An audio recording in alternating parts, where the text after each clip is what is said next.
I'm Andrew Jenkinson, the Caravan Expert, and welcome to my Caravan channel.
Hi, welcome to a new video, and this time I'm actually looking at another Weinsberg touring caravan. Now, I've looked at them before and you'll see the other videos on the channel, but this one is the 390 PUH, I think it's called.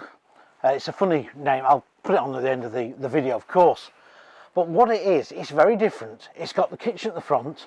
It's got this big wraparound dinette at the back, washroom in the middle, wardrobe opposite, and it sleeps four.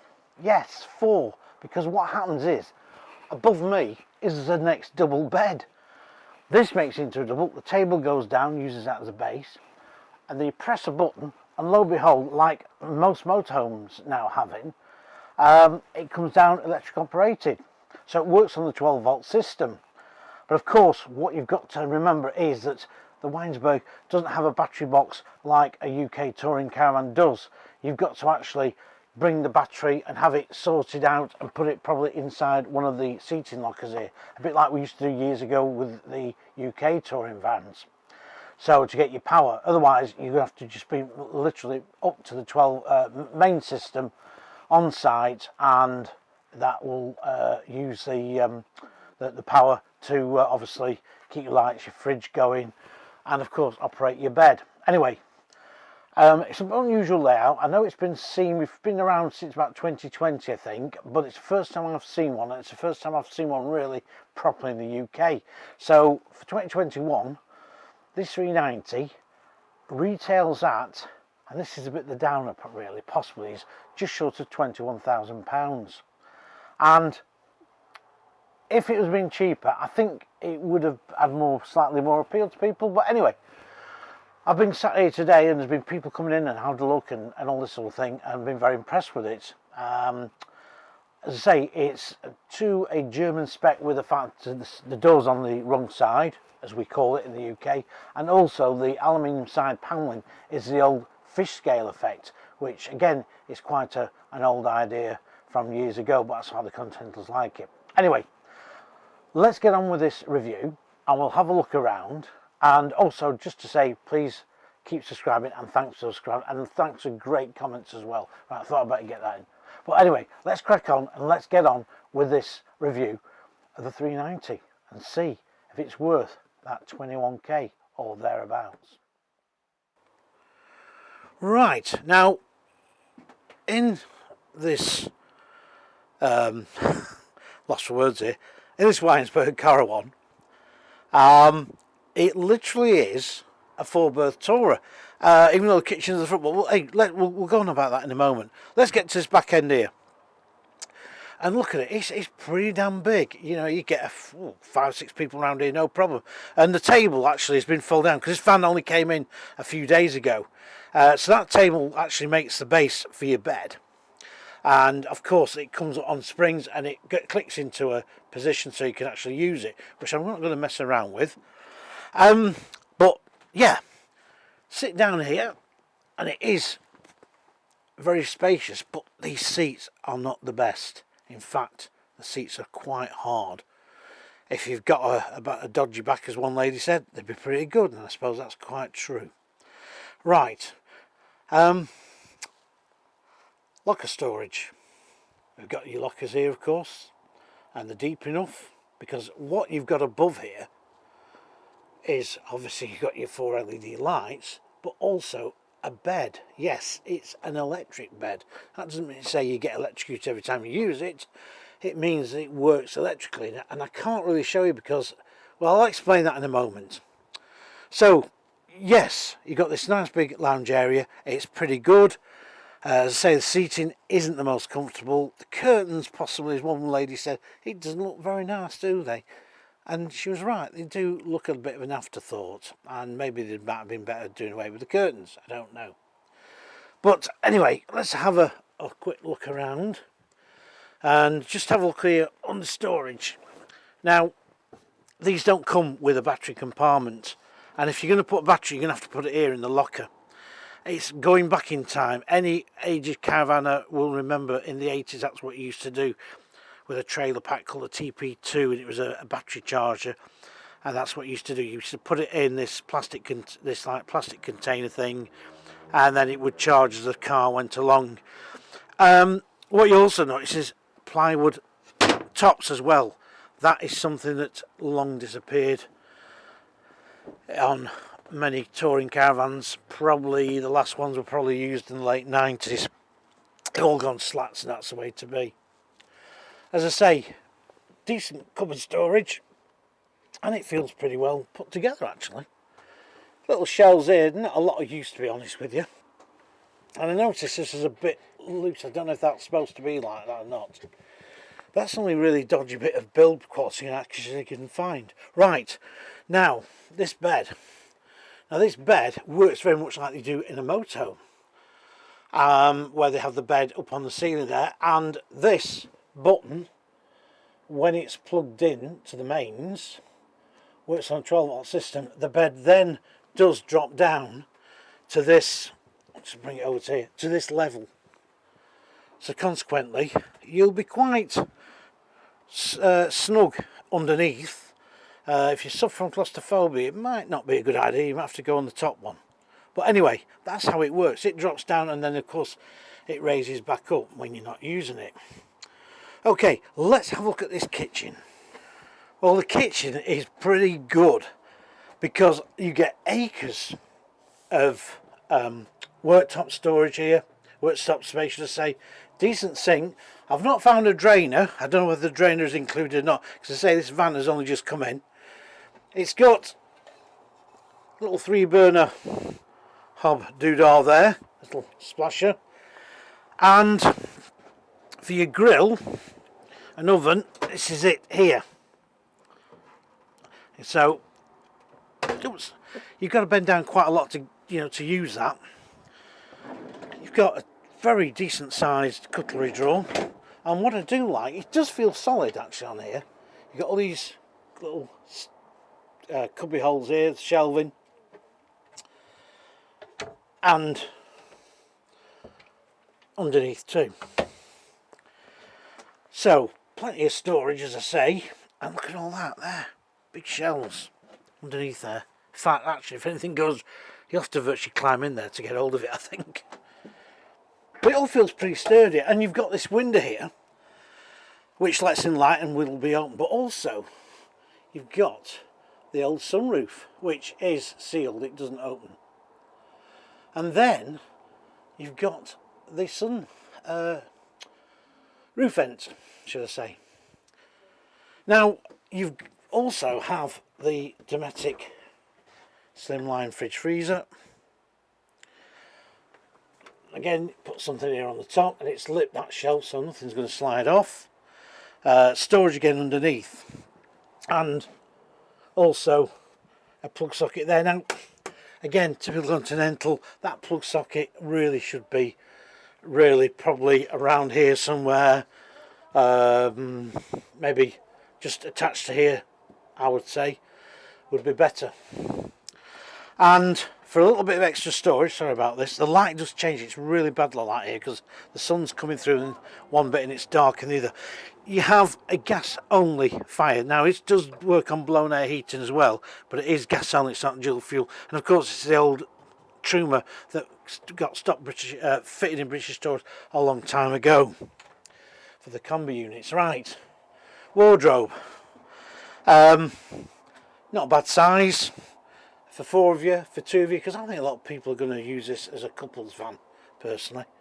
Your flue there for the heater, it's not flued out underneath the floor, and the control there, and a very simple. And now what you'll notice is incredible headroom in this van, and that's because of that bed at the bottom end there to to give it the height. This is your control panel, but I mean I'm 5'7", 5'8", and it really is not easy to get hold of. Coat hooks up here, again quite a stretch up there. Light switches so you can turn the lights on as you come in, no having to actually go to the unit itself. Bit of worktop here, and a blown air heater outlet at the bottom there too. Look in the washroom. Right, wow, now I'm pretty impressed with this. And in Weinsberg's I've always been impressed with their washrooms because they really do feel quite upmarket, in all fairness. And again, they fit the Dometic, so it's still got the packaging, that's that new. Still got the, they use the Dometic cassette loo, which is a really good quality toilet. They get away with Thetford and save themselves a few quid maybe. But it really makes this feel quite upmarket and yeah, just feels quality. Good shelving, and they've put lips on there. I mean, I think no, you can't. Those are set in position, and you've got some LED lights there, and of course you've got a roof vent here as well, because when you're having your shower, of course, you'll produce a lot of steam. And although you've got your frosted window here, it'll allow the steam to go out. Now you've got your great big mirror here, which is good. This thing is, I'd say, very shallow and not a lot of use, in all fairness. I think that is quite poor. But anyway, and also the storage under here, but I haven't been able to get these open. So maybe there's a bit of a faulty clicker switch on there. But on the whole, it's pretty good. So I'll just shut this. You got some coat hooks up there as well. And of course, for your shower, it is a shower curtain. Okay, let's have a quick summary. Well, what do I think of this latest Weinsberg? Well, a few things really. First of all, on this example, the door is actually on what we'd call the wrong side. It's built to continental spec, so that means obviously the door isn't on the UK side, so the door would be obviously that side over. Also, the finish or aluminium sides are the old fish scale effect, which really is very dated, and UK manufacturers stopped using that many years ago. And of course, it makes it hard to clean the van if it gets really mucked up. Plus the aluminium overlapping, it's just like it's not finished off. It's little things like that that I presume are done to help bring the price down. But on the whole, it feels a sturdy van. Yes, the cushions aren't the most comfortable, definitely not. This is fine. As I say, a great idea, makes it into a 4-berth, but I think people are going to use it as a 2-berth. The washroom is pretty damn good, and as I say, ceramic Dometic loo used, which is a good quality toilet there. Also, it's nicely fitted in, etc. Good storage as well, and generally storage in this Weinsberg is pretty good. It's got heavy duty corner steadies. Again, that's another continental trait. The back window as well, to my mind, is too small. It needs to be bigger. It does feel quite hemmed in at the back here. But I like the idea of the bed coming down. Hence that it's made the van taller, so it does look quite, in its short length, does make it look quite very sort of standing upright, if you like. Wardrobe, not bad size. On the whole, it's not bad at all. Whether the people, I've had a lot of people sort of going to come and have a look, and they've been quite sort of intrigued by it. But at the end of the day, it's not going to be possibly a volume seller. But it's good to see a different layout. And the front kitchen idea has been around for many, many, many years. But UK manufacturers dropped that a long time ago. So what do I generally think? Well, I'm surmising it's around 17k. And for that sort of money, it's not bad. But obviously you don't get your TV aerial. And of course you don't have dual fuel heating in it.